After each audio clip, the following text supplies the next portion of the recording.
सरोजिनी नारायणपुर नाम के एक गांव में अकेली रहा करती थी। उसकी 2 बेटियां थी। बड़ी बेटी का नाम था रानी और दूसरी बेटी का नाम था सोनी। कुछ महीने पहले ही सरोजिनी के पति का देहांत हुआ था। तब तक सरोजिनी को बाहर की दुनिया का कोई पता नहीं था, पर तब से वो हर रोज बाहर जाने लगी। काम कर उन पैसों से अपनी दोनों बेटियों को पालने लगी। वे दीन परिवार से थे।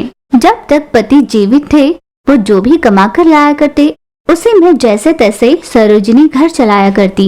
अचानक एक दिन उसके पति के देहांत के बाद जैसे उन तीनों की दुनिया उजड़ गई थी। उस दिन से सरोजिनी जानने पहचानने वालों के पास जाकर काम मांगने लगी, पर वे लोग उससे कहते, जब तक तुम्हारा पति जिंदा था तुमने कोई बाहर का काम नहीं किया। अगर तुम पर दया खाकर तुम्हें काम दे भी दे तो नुकसान तो हमारा ही होगा ना। ऐसे ही बहुत दिनों तक उसे कोई काम नहीं मिला। घर पर खाने पीने के लिए भी कुछ नहीं बचा था। तब रानी ने माँ से कहा, माँ, भूख लगी है माँ। मैंने घर में हर जगह देखा पर खाने के लिए कुछ नहीं। सोनी तो भूख के मारे पेट पकड़कर रो रही है और मुझे भी बहुत भूख लगी है माँ। कुछ न कुछ बनाकर हमें दे दो ना माँ, वरना हम भूख के मारे ऐसे ही तड़प कर मर जाएंगे। बेटी की बात सुन सरोजिनी ने कहा, बेटा, जब से तुम्हारे पिताजी चले गए हैं, मैं तुम दोनों का पेट भर सकूं इसलिए काम ढूंढने के लिए दर दर भटक रही हूँ। पर हर कोई ये कहकर कि मुझे कोई काम नहीं आता, मुझे काम पे नहीं रख रहे। तू चिंता मत कर, मैं कुछ न कुछ कर खाना ले आती हूँ। ऐसा कहकर सरोजिनी बाहर निकल गई। माँ, अगर तुम्हें कोई काम मिला तो मैं भी तुम्हारे साथ काम कर लूंगी माँ। हम दोनों मिलकर खूब पैसे कमाएंगे और घर के लिए बहुत सारा सामान लाएंगे। तब तो हम लोग हर रोज खाना खा पाएंगे माँ। इतने में उनके घर एक औरत आई। सरोजिनी, ओ सरोजिनी, तुम कुछ दिनों से काम ढूंढ रही थी ना? तो एक जगह काम मिला है, क्या कल से तुम वहाँ पर काम करने जाओगी? सरोजिनी ने तुरंत हाँ कहा। उसके अगले दिन से सरोजिनी हर रोज काम जाया करती और वापस लौटते समय कोई सब्जी खरीदकर घर लाकर उसे पकाकर अपने दोनों बेटियों को खिलाया करती। एक दिन रानी ने माँ से कहा, माँ, तुम हर रोज कितनी मेहनत कर रही हो। हर रोज बाहर जाकर दिन भर काम करती हो और घर आकर हमें खाना खिलाती हो, पर खुद पेट भर खाना नहीं खाती। माँ, अब से आप अकेले काम पर नहीं जाओगी, मैं भी आपके साथ काम करूंगी माँ। उस पर सरोजिनी ने कहा, नहीं बेटा, चाहे जितनी भी मेहनत करनी पड़े, तुम दोनों की खुशी के लिए मैं करूंगी। नहीं माँ, मैं तुम्हें अकेले मेहनत करते हुए नहीं देख सकती। हम दोनों मिलकर काम करेंगे, तभी हम 3 समय का खाना जुटा पाएंगे माँ। ऐसा कहकर रानी उस औरत के पास गई। मासी जी, कल से माँ के साथ मैं भी काम पर आया करूंगी। आप मेरे लिए भी कोई काम ढूंढ कर रखिए ना। ठीक से खाना खाकर हमें 1 हफ्ता हो गया और जैसे मैंने कहा मैं भी काम करूंगी, तो क्या आप हमें कुछ पैसे देंगी?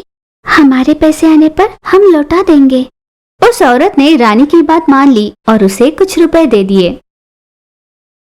उन पैसों से रानी ने घर के लिए अनाज और सब्जियां खरीदी। माँ ने उन चीजों से स्वादिष्ट व्यंजन बनाए। तब से माँ के साथ रानी भी हर रोज काम पर जाया करती। दोनों पैसे कमाकर कुछ घर के लिए खर्च करते तो कुछ बचा कर रखा करते। कुछ ही दिनों बाद उनके पास कुछ पैसे इकट्ठे हो जाते हैं। उन पैसों से सरोजिनी ने अपनी दोनों बेटियों को स्कूल में भर्ती कराया। स्कूल से लौटकर रानी घर का काम किया करती। इसी तरह कई दिन बीत जाते हैं। एक दिन स्कूल में हो रही स्पर्धा के बारे में रानी ने अपनी माँ से कहा, माँ, कल से स्कूल में खेल प्रतियोगिताएं हो रही है, मुझे भी उसमें भाग लेना है माँ। ये सुनकर शारदा ने कहा, हाँ बेटा, बिल्कुल, पर अपना ध्यान रखना। रानी पढ़ाई के साथ साथ खेल कूद में भी बहुत अच्छी थी, इसलिए उसे बहुत सारे इनाम और रुपए भी मिले। इस तरह शारदा और रानी ने मिलकर मुश्किल समय में एक दूसरे का साथ देते हुए मुश्किलों का सामना किया और वे तीनों बहुत खुश रहने लगे। तपस्वीपुर नाम के एक गांव में एक नदी बहती थी। उस नदी में कृष्णा नाम का एक व्यक्ति नाव चलाया करता था। नाव चलाकर वो अपना गुजारा किया करता। ऐसे ही दिन गुजरते हैं। एक दिन कृष्णा चकले से बना हुआ ऑटो नदी में चला रहा था। लोग ये सब देखकर बहुत चौंक गए थे। उन्होंने कृष्णा से पूछा, ये आया कहाँ से? बड़ा ही विचित्र है। कृष्णा ने चिढ़कर कहा, तुम्हें जवाब देने की मुझे कोई जरूरत नहीं, क्योंकि जब मैं नाव चला करता था तब किसी ने भी मेरा भला बुरा नहीं सोचा। अब ये कुछ अनोखा है तो गुड़ के मक्की की तरह भिनभिना रहे हो। मैं नहीं बताऊंगा, चले जाओ यहां से।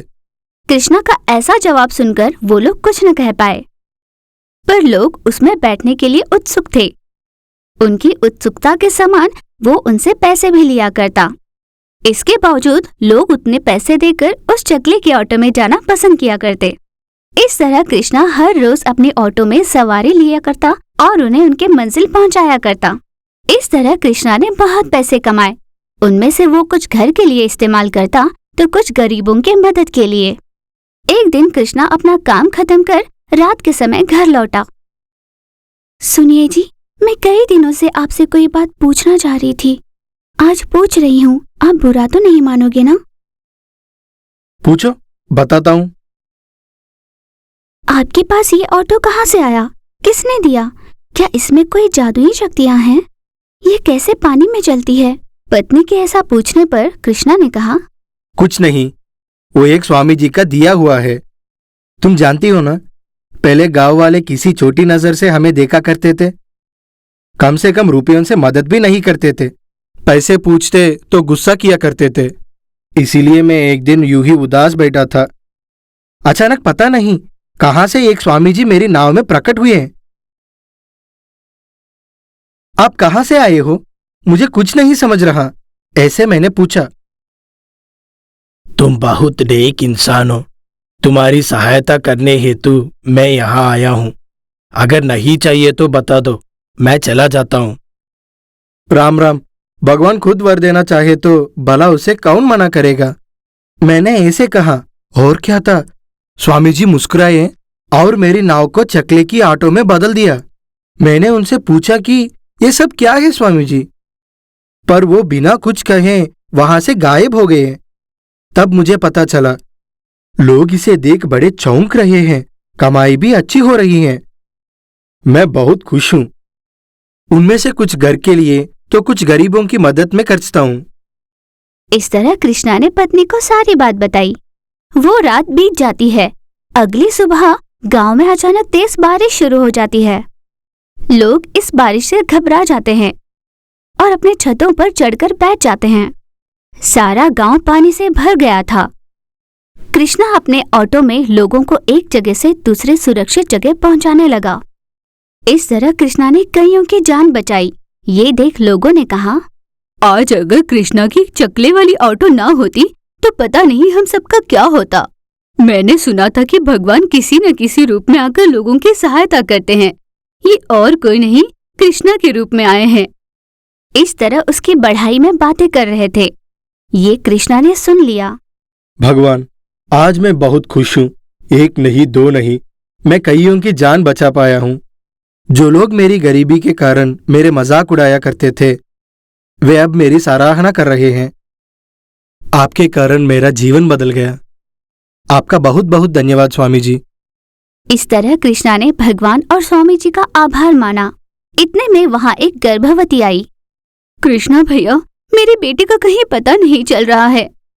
कृपा कर मेरी बेटी की जान बचाइए। ये कहकर वो रोने लगी। शांति, तुम घबराओ मत, मैं हूं ना।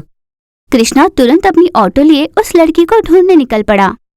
वहां पर वो लड़की दो पेड़ों के बीच फंसकर, मुझे बचाओ, कोई मुझे बचाओ, इस तरह वो मदद की गुहार लगाने लगी। कृष्णा तभी वहां पहुंचा। कृष्णा ने वहां फंसी उस लड़की को निकालकर ऑटो में बिठाया। वहां से सीधे उसने उसकी मां तक पहुंचाया। कृष्णा की इस मदद से वहां के सभी लोग उसकी बहुत वाहवाही करने लगे। ये सब देख कृष्णा मन ही मन बहुत खुश हुआ। कुछ दिनों बाद बारिश रुक गई। और बाढ़ का सारा पानी सूख गया। गांव के सभी लोग वापस अपने घर लौटे और उसे ठीक कर वहीं रहने लगे। कृष्णा हमेशा की तरह अपनी ऑटो चलाकर पैसे कमाने लगा। गांव के सभी लोग भी कृष्णा के साथ पहले की तरह ना रहते हुए उसे एक भला आदमी मानकर उससे अच्छे से रहने लगे। इन सराहनाओं से खुश होकर वो हमेशा स्वामी जी को धन्यवाद प्रकट करते हुए खुश रहने लगा।